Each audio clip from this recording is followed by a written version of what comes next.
Assalamualaikum warahmatullahi wabarakatuh, adik-adik peserta mata kuliah metode penelitian kualitatif kelas J. Ya, mohon maaf saya baru bisa mengirimkan rekaman kuliah kita untuk pekan pertama ya. Jadi untuk pekan pertama ini ada dua yang akan kita bahas. Yang pertama kontrak kuliah, yang kedua materi pengantar. Untuk kontrak kuliah kita mungkin ini ya akan membicarakan apa yang akan kita lakukan dalam satu semester ini. Ya, jadi dalam satu semester ini mata kuliah penelitian kualitatif ini akan diampu oleh 5 orang dosen dan di kelas ini saya bersama Ibu Hajar ya. Jadi sebelum meet saya, kemudian setelah meet Ibu Hajar. Nah, sebelum meet kita akan karena ini berbasis project ya mata kuliahnya. Jadi sebelum meet kita akan membuat proposalnya dan di akhir kita membuat laporannya. Di meet juga nanti akan ada apa namanya ujian teori itu ya. Ya, jadi apa yang akan kita bahas ini adalah materi yang dari RPS ya.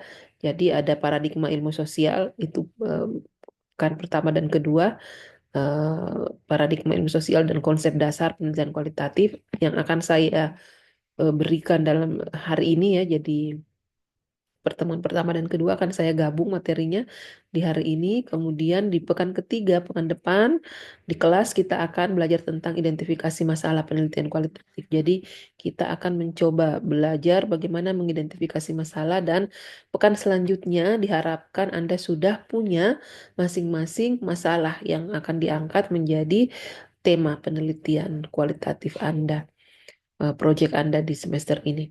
Terus yang ke pertemuan berikutnya nanti kita akan belajar tujuan dan manfaat penelitian kualitatif.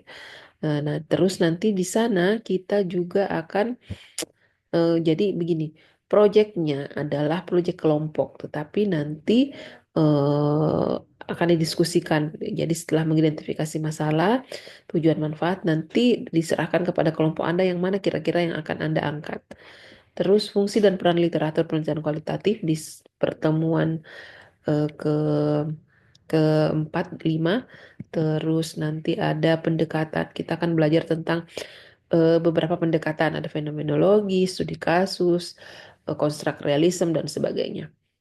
Nah, terus prosedur penelitian kualitatif. Di prosedur ini juga kita akan sudah menyelesaikan, memfikskan proposal kita, dan kita mencoba untuk membuat instrumen penelitian kita. Lalu setelah meet ini ada pengumpulan data, observasi, terus wawancara, terus menganalisis dan interpretasi data yang sudah Anda ambil. Ini mungkin butuh 2 atau 3 minggu ya Anda ambil data. Makanya dikelompokkan karena 2-3 minggu itu pun sebenarnya masih kurang. Jadi kalau Anda sendiri individu kemungkinan besar Anda tidak dapat responden yang cukup. Terus nanti kita juga akan belajar bagaimana menguji keabsahan data dalam kualitatif. Ya, jadi ini yang akan kita lakukan. Gambaran tugasnya adalah mahasiswa akan membentuk kelompok untuk merancang dan melaksanakan penelitian kualitatif serta mempresentasikan hasil dalam bentuk laporan tertulis dan presentasi. Ya, jadi nanti di presentasi inilah nanti yang akan dinilai individu Anda. Kemudian nanti akan ada peer rating sehingga semua orang harus berkontribusi aktif dalam proyek kelompoknya karena kalau tidak pasti Anda akan mendapat nilai yang kurang di peer rating. Nah, terus ini mungkin yang harus kita beberapa hal yang harus kita sepakati nanti boleh di grup ya. Silakan kalau ada hal-hal di bagian ini yang kemungkinan mau didiskusikan. Tapi yang nomor satu ini tidak bisa didiskusikan ya karena ini sistem.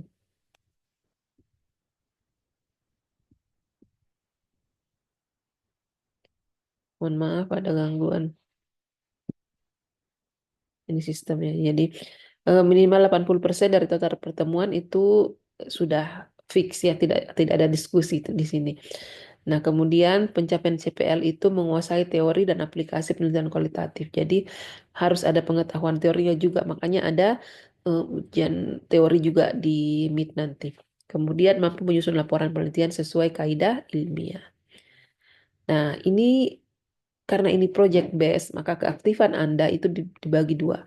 Penilaian keaktifan di kelas dan dalam kerja kelompok. Terus pelanggaran akademik, plagiarisme itu tidak akan ada toleransinya sesuai dengan peraturan akademik. Anda harus mengulang semester depan kalau Anda kedapatan plagiat ya. Di tugas manapun, tugas individu, tugas kelompok itu tidak dibenarkan ada plagiarisme. AI boleh, tetapi AI itu hanya untuk mencari ide. Jangan sampai Anda dituliskan oleh AI ya. Oke, itu kontrak kuliahnya. Kemudian kita akan lanjut ke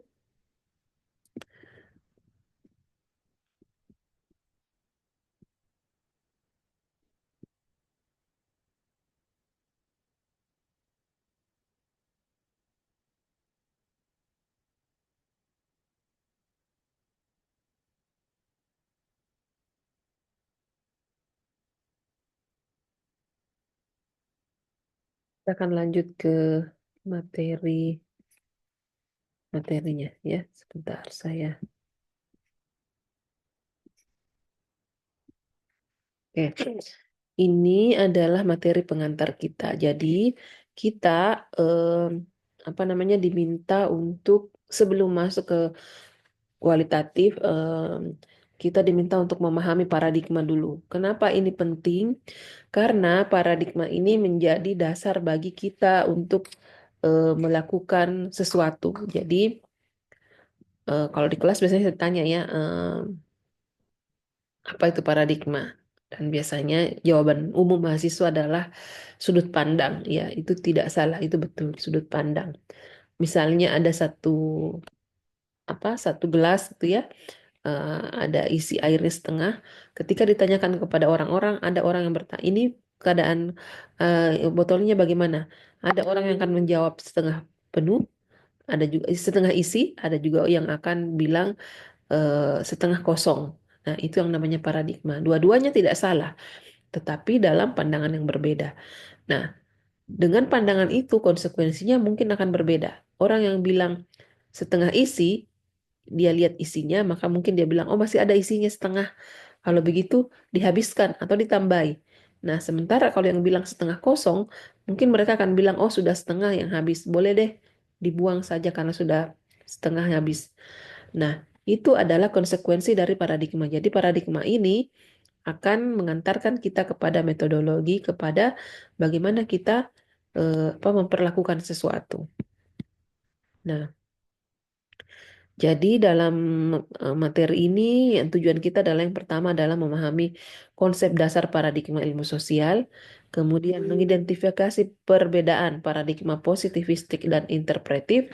Yang ketiga, mahasiswa akan menganalisis kasus sosial dari berbagai perspektif paradigma. Ya, jadi setelah bisa membedakan nanti kita akan uji coba gitu ya. Apakah kita sudah paham dengan beberapa kasus yang mana positivistik, yang mana interpretif, yang mana paradigma ilmu alam, yang mana paradigma ilmu sosial. Nah, silahkan ini dijawab ya di kertas lembar terus nanti di-upload di Drive. Ini ada ininya nanti ya. Eh, apa yang Anda ketahui tentang paradigma? Menurut Anda bagaimana cara? Oh ini nggak usah dikerja ini dijawab dalam hati saja. Apa yang Anda ketahui tentang paradigma? Kedua, menurut Anda bagaimana cara terbaik memahami realitas sosial? Yang ketiga, apa perbedaan mendasar dari ilmu alam dan ilmu sosial? Nah, ketiga ini akan kita bahas satu persatu nanti. Tapi tolong dijawab dulu. Jadi Anda punya frame dulu sebelum kita masuk. Sehingga nanti kita punya sesuatu yang kalau salah ya diluruskan. Kalau tidak berarti itu kita pegang seterusnya. Oke, yang pertama, apa itu paradigma? Ya, jadi paradigma adalah kalau Thomas Kuhn bilang begini, kerangka interpretasi, cara pandang umum, atau serangkaian asumsi yang diterima oleh suatu komunitas yang memungkinkan mereka untuk memahami realitas. Jadi kita mau memahami sesuatu itu harus punya paradigma. Tadi ya misalnya air, oh kita mau memahami botol itu bagaimana. Maka kita melihat kondisinya. Maka kalau kita paradigmanya adalah paradigma isi, maka kita akan fokus kepada isinya. Sementara kalau paradigma kita adalah kosong, maka fokus kita adalah kepada ruang kosongnya. Ketika kita apa namanya fokus kepada isi, maka isi itu adalah yang penting. Nah, itu akan menjadi kita bertanya bagaimana caranya isi kita kan bekerja pada isinya. Misalnya bagaimana caranya tahu berapa isinya, bagaimana cara isi ini dimanfaatkan, bagaimana itu adalah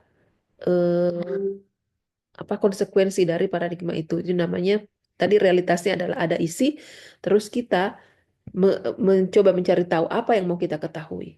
Setelah itu nanti kita cari metodenya, bagaimana tahu isi gelasnya, bagaimana tahu cara memanfaatkannya. Itu namanya metodologi. Nah, ya, jadi kenapa kita penting untuk memahami paradigma? Karena ini cara pandang realitas. Paradigma itu menentukan cara kita memandang realitas. Terus paradigma itu mempengaruhi cara kita melakukan penelitian, mempengaruhi metode yang kita gunakan untuk apa namanya menjawab apa yang mau kita tahu dalam realitas. Kemudian bagaimana kita menginterpretasi paradigma ini, eh, apa menginterpretasi realitas ini adalah pakai paradigma. Ya, jadi kalau tadi menginterpretasi, oh ini dibuang saja. Kenapa? Karena sudah kosong setengahnya. Oh ini apa namanya ditambah isinya karena masih ada setengah, atau diminum saja karena masih ada setengah. Itu karena paradigma. Jadi kita memperlakukan atau menginterpretasi sesuatu karena kita punya paradigma. Nah, ini adalah komponen paradigma. Paradigma ada ontologi, ada epistemologi, ada metodologi. Ontologi berkaitan dengan realitasnya. Jadi apa yang kita lihat, apa yang kita pahami itu yang disebut ontologi. Kalau saya bilang eh, hasil belajar. Nah, ada orang yang melihat hasil belajar itu realitasnya adalah nilai rapor, angka. Anda dapat A, B, C itu adalah hasil belajar. Itu adalah realitas. Tapi itu dan realitas itu objektif, ada angkanya, bisa kita lihat ya. Nah, tapi ada juga orang yang bilang apa itu hasil belajar? Hasil belajar adalah bagaimana dia berubah gitu, berubah dari tidak tahu menjadi tahu. Apa yang dia maknai dari apa yang dia tahu itu adalah hasil belajar. Apa yang bisa dia petik, apa makna pengalaman yang bisa dia dapat ketika dia belajar. Itu adalah paradigma juga, itu juga realitas, tapi realitas yang subjektif. Subjektif artinya apa?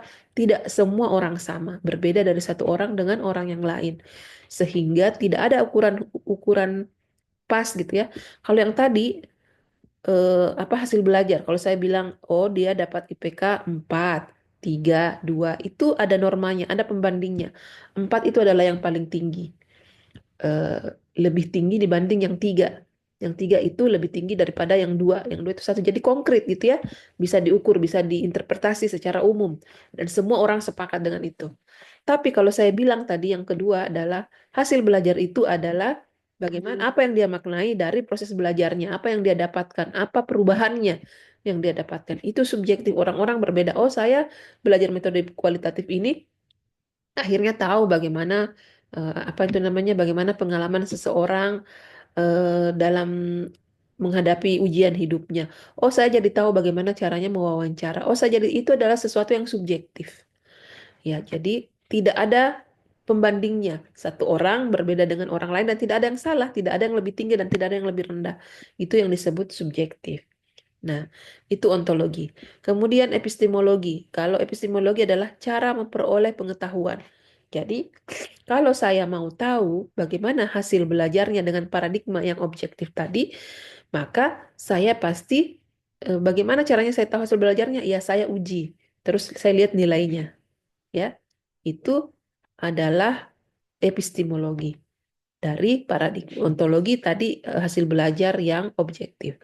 Tapi kalau tadi ontologinya adalah eh, hasil belajar yang subjektif, maka epistemologi saya akan berbeda. Bagaimana saya mengetahui hasil belajarnya? Ya, saya wawancara, saya tanya apa maknanya. Saya apa namanya? Saya mencoba memahami apa yang dia pikirkan. Saya mencoba memahami bagaimana pengalamannya dari sebelum, ketika belajar dan sesudah belajar. Nah, itu subjektif. Jadi sudah berbeda ya. Nah, terus metodologinya. Jadi kalau saya mau berkaitan dengan cara penelitian, kalau saya mau tahu apa itu bagaimana hasil belajar, maka tadi itu saya rapornya bagaimana caranya? Ya tadi dengan tes atau dengan cara saya minta ke gurunya rapornya. Nah, itu adalah caranya. Sementara kalau yang kedua tadi yang subjektif, maka saya akan metodenya apa? Oh, metodenya adalah wawancara. Metodenya adalah apa tuh namanya mentriangulasi dengan gurunya, dengan teman-temannya, dengan orang tuanya. Nah, sehingga saya tahu betul apa yang dia alami. Nah, jadi itu ya bisa dipahami perbedaan paradigma. Itu eh, realitasnya apa yang mau kita ketahui, bagaimana kita mengetahui dan bagaimana cara kita menelitinya. Nah, dari paradigma pengertian paradigma tadi, maka di ilmu para ilmuwan membagi dua paradigma ilmu. Ada paradigma positivistik, ada paradigma interpretif. Nah, apa itu? Kalau positivistik artinya adalah biasanya ada di ilmu alam. Sesuatu yang konkret, sesuatu yang bisa diukur, sesuatu yang objektif. Ya, jadi realitasnya bersifat objektif, dapat diukur, bebas nilai, menggunakan logika deduktif. Deduktif artinya sesuatu yang diuji. Ini nanti bisa digeneralisir. Orang semua pakai norma umum itu. Itu namanya deduktif. Terus mencari hubungan sebab akibat. Ya, jadi hubungan akibatnya pasti. Kenapa namanya positivistik? Karena ada sesuatu kepastian di situ positif. Kalau diuji, dia di angka ini berarti dia positif, positif hamil, positif COVID, positif apa itu namanya uji eh, objektif. Sehingga ini biasanya ada di ilmu alam. Sesuatu yang bisa diukur. Jadi ada alat ukurnya. Jadi ada normanya. Meteran misalnya kalau mau mengukur ini meja panjang atau tidak ya. Oh, berapa panjangnya? 3 meter. 3 meter itu apa itu 3 meter? 3 meter itu artinya dalam ada meterannya yang 1 meter itu 3 kali gitu misalnya. Berarti ini kalau dibanding meteran lebih panjang itu misalnya. Nah, itu ada pembandingnya. Nah, kalau di bidang sosial adakah yang positivistik? Oh iya ada. Kita di psikologi kalau penelitian kuantitatif itu positivistik ya. Karena ada angka, ada nilai, ada yang bisa diukur, ada yang bisa diobjektifikasi. Nah, contohnya pengaruh pendapatan terhadap tingkat konsumsi. Pendapatan kan kelihatan ya berapa pendapatannya. Konsumsi juga bisa diukur, bisa berapa dia belanja tiap hari, berapa dia makan tiap hari konsumsi. Hubungan tingkat pendidikan dengan produktivitas. Tingkat pendidikan bisa diukur, bisa SD, SMP, SMA, kelas 1, kelas 2, kelas 3 gitu ya. Produktivitas juga bisa diukur. Oh ya, bisa berapa yang dihasilkan setiap hari. Nah, terus korelasi media sosial dengan prestasi akademik. Media sosial, penggunaan media sosial bisa diukur, bisa. Intensitasnya, frekuensinya itu bisa diukur. Prestasi akademik itu tadi juga bisa dilihat ya dari hasil tes atau dari nilai rapor, nilai nilai akhir gitu ya. Nah, terus yang kedua, paradigma interpretif. Paradigma interpretif ini biasanya di ilmu sosial. Subjektif, tadi ya, subjektif artinya tidak ada pola umum yang sama. Orang masing-masing bisa berbeda. Masing-masing orang dengan individual differencesnya itu berbeda, tetapi perbedaan itu tidak membuat satu lebih tinggi dari yang lain, ya. Atau satunya dibandingkan dengan yang lain tidak. Masing-masing punya, masing-masing tidak ada yang salah ya. Ya, ya, kemudian tergantung konteks dan interpretasinya. Ya, jadi kalau tadi kuantitatif mau dimanapun diuji ya begitu hasilnya. Tapi kalau interpretif satu orang dengan orang yang lain sudah berbeda. Tidak bebas nilai. Jadi semua orang bisa mengatakan apa namanya kebenaran menurut versinya sendiri. Contohnya misalnya ibu-ibu PSK dia bawa anaknya ke tempat kerjanya. Secara norma mungkin orang bilang salah itu tidak boleh. Tapi ketika diwawancara oh, ibu itu bilang, ya saya bawa anak saya ke tempat kerja saya supaya dia tahu betapa kerasnya kehidupan malam. Betapa kerasnya kehidupan menjadi PSK supaya nanti dia bisa punya tekad bahwa saya tidak mau ke situ. Nah, itu dia eh, itu adalah nilainya dia. Jadi tidak boleh di dijudge ini eh, apa namanya salah atau benar, tidak. Ya, jadi itu nilainya nilainya eh, responden kita dan itulah yang dianggap sebagai temuan kita. Menggunakan logika induktif. Induktif artinya tadi kalau tadi bisa digeneralisir, kalau ini tidak bisa digeneralisir. Jadi dari sesuatu yang umum kita tarik. Kenapa yang khas ini akhirnya fokus kepada sesuatu. Makanya nanti di penelitian kualitatif itu kita tidak pakai variabel, tidak bervariasi, tapi fokus penelitian. Tujuan penelitian adalah mencari pemahaman mendalam. Kalau tadi menggeneralisir atau mencari hubungan sebab akibatnya, kalau di interpretif hubungannya adalah memahami fenomenanya seperti apa secara mendalam. Contohnya makna ritual dalam masyarakat adat, makna itu kan berarti kita memahami apa makna dari orang-orang yang mengalami ritual itu. Kemudian pengalaman hidup penyintas bencana, bagaimana pengalamannya. Terus dinamika interaksi guru murid di kelas, ya. Bagaimana naik turunnya, bagaimana apa itu namanya, apa yang dirasakan, apa-apa saja yang terjadi. Nah, itu dinamika. Nah, ini rangkuman ininya. Nah, em, ini. Studi kasus kemiskinan. Nah, misalnya, coba bisa kita lihat ya, kalau kita positivistik, yang bisa kita ukur adalah mengukur garis kemiskinan, menghitung jumlah penduduk miskin, menganalisis faktor-faktor penyebab kemiskinan, membuat prediksi dan generalisasi kemiskinan, membuat prediksi akan bagaimana orang miskin itu.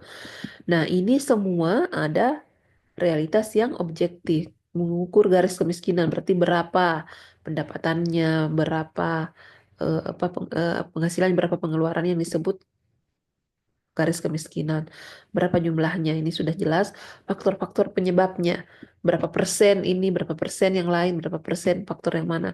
Nah, ini juga adalah eh, atau hubungan sebab akibat faktor ini terhadap ini, faktor ini terhadap ini juga menganalisis faktor-faktor.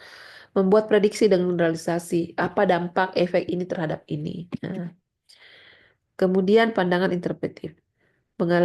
Memahami pengalaman hidup orang miskin ini tidak bisa dikuantifikasi karena pengalaman ya. Jadi ini hanya bisa dipahami oleh orang yang mengalami, tidak bisa dibandingkan dengan orang lain. Bahkan orang yang sama-sama mengalami pun apa pemaknaannya berbeda. Mengeksplorasi makna kemiskinan, kemiskinan yang satu, yang dua, yang tiga itu bagaimana sih makna dari masing-masing orang. Menggali strategi bertahan hidup, mengungkapkan perspektif lokal. Ya, coba dilihat. Ini biasanya banyak apa dalam mendalami ya, memahami, mengeksplorasi, menggali, mengungkapkan ini sangat apa itu namanya? Bagaimana fokus itu di sedemikian rupa digali supaya kita mendapat sesuatu. Kalau yang ini tidak, tapi melihat hubungan, melihat tingkat ya yang dikuantifikasi. Nah, ini contoh-contohnya nanti bisa dilihat di slide-nya saya akan kirim. Nah, implikasinya kalau paradigma positivistik berarti karena sesuatu yang objektif, sesuatu yang bisa diukur, maka pasti kita pakai metode yang kuantitatif. Kita melihat angka. Angkalah yang akan kita bandingkan, angkalah yang akan membuktikan apa yang kita ini dan ya, biasanya menekankan objektivitas, bukan biasanya, selalu objektivitas. Objektivitas artinya sesuatu yang pasti. Mencari generalisasi menggunakan statistik. Ya, biasanya ada variabel. Variabel itu artinya sesuatu yang bervariasi. Kenapa? Karena kita mau lihat apa misalnya eh, ada tingkatannya, jadi ada variasinya. Kalau interpretif dia menggunakan metode kualitatif, menekankan subjektivitas, mencari keunikan menggunakan interpretasi. Maka nanti metodenya adalah pakai wawancara, observasi sesuatu yang terbuka, tuh ya. Nah, jadi paradigma menentukan hakikat realitas, cara memperoleh pengetahuan dan metode penelitian. Dua paradigma utama adalah positivistik dan interpretatif. Implikasinya adalah memilih mempengaruhi pemilihan metode, peran peneliti dan hasil penelitian. Kalau di dalam kuantitatif, peran peneliti adalah bagaimana dia membuat instrumen. Kalau di dalam kualitatif, peneliti itu adalah instrumennya. Ya, jadi kita tidak membuat satu instrumen yang divalidasi. Yang divalidasi adalah hasilnya, hasil yang didapatkan oleh instrumen itu. Dan kita lah sebagai peneliti sebagai instrumennya. Jadi di dalam kuantitatif itu ada hipotesis. Hipotesis itulah yang dugaan awal ya akan kita uji. Ya, cara mengujinya adalah dengan pakai instrumen mengumpulkan data kemudian diuji. Jadi instrumen ini yang disusun oleh peneliti yang akan menentukan absah atau tidaknya hasilnya. Tapi kalau dalam kualitatif tidak ada hipotesis, tidak ada dugaan awal. Ya, jadi tidak ada dugaan awal. Karena tidak ada dugaan awal, maka cara kita untuk mencari apa yang terjadi adalah dengan pertanyaan terbuka. Biasanya dengan wawancara, observasi, triangulasi. Kita melihat semua karena tidak ada dugaan awal. Seperti orang kalau kuantitatif itu jalannya sudah ada pagarnya gitu ya. Kalau kualitatif kita baru mau mencari jalan, gitu, membuat jalannya. Nah, hasil penelitiannya kalau kuantitatif ya pasti angka-angka. Kalau kualitatif penjelasan bagaimana melogiskan antara fenomena yang satu dengan fenomena yang lain. Ya, gitu ya. Nah, ini ada penugasan diskusi kelompok. Pilihlah fenomena, nanti saya kirimkan tugasnya ya di grup. Jadi silahkan diputar-putar ulang ininya untuk memahami perbedaan keduanya dan dikerjakan tugasnya. Baik, mungkin itu materi dari saya. Kalau ada pertanyaan boleh di grup ya. Saya akan respon. Eh, apa saya sudah ada di grup ya? Kalau belum tolong dimasukkan supaya kalau ada pertanyaan saya bisa langsung respon. Baik, terima kasih atas perhatiannya. Mohon maaf atas keterbatasan saya, atas apa namanya keterlambatan saya masuk di kelas eh, J ini. Mudah-mudahan tetap bisa eh, capaian pembelajaran kita tetap bisa tercapai seperti kelas-kelas yang lain. Terima kasih. Saya akhiri. Assalamualaikum warahmatullahi wabarakatuh.